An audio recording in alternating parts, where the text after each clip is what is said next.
Kenapa banyak cerita pesugihan selalu punya pola yang sama? Kaya mendadak, tetapi hidup mulai hancur perlahan. Ada yang bilang itu cuma mitos, ada juga yang percaya ada kuasa gelap di baliknya. Dan yang mengejutkan, Alkitab ternyata sudah memberikan peringatan keras tentang praktik seperti ini ribuan tahun lalu. Di banyak daerah di Indonesia, cerita tentang pesugihan sudah ada sejak lama. Mulai dari ritual tertentu, perjanjian gaib, dan sampai kepercayaan tentang kekayaan instan dengan harga yang harus dibayar. Sebagian orang menganggap itu hanya cerita turun-temurun, tetapi sebagian lain percaya bahwa praktik seperti ini berhubungan dengan kuasa rohani yang gelap. Dalam Alkitab, praktik mencari kekuatan supranatural selain kepada Tuhan memang dilarang keras.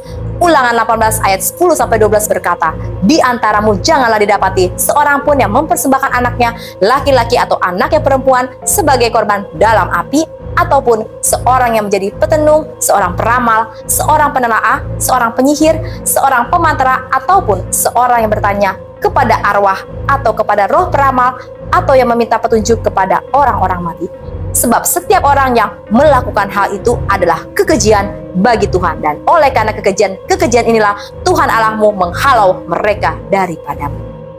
Dalam ayat ini disebutkan jenis larangan terhadap pemanggilan arwah, sihir, dan praktik okultisme karena dianggap menjauhkan manusia dari Tuhan. Lalu di Kisah Para Rasul 19 diceritakan banyak orang membakar buku sihir mereka setelah bertobat. Alkitab tidak pernah mengajarkan jalan cepat untuk kekayaan lewat kuasa gelap. Sebaliknya, Alkitab berulang kali memperingatkan bahwa cinta uang bisa menghancurkan hidup manusia. Di 1 Timotius 6 ayat 10 tertulis, "Karena akar segala kejahatan adalah cinta uang. Sebab oleh memburu uanglah beberapa orang telah menyimpang dari iman dan menyiksa dirinya dengan berbagai-bagai duka." Tetapi yang menarik, topik pesugihan selalu menimbulkan perdebatan.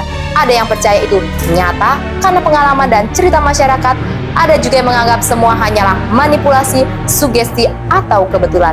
Namun, satu hal yang jelas dalam Alkitab, mencari kekuatan di luar Tuhan dianggap berbahaya secara rohani.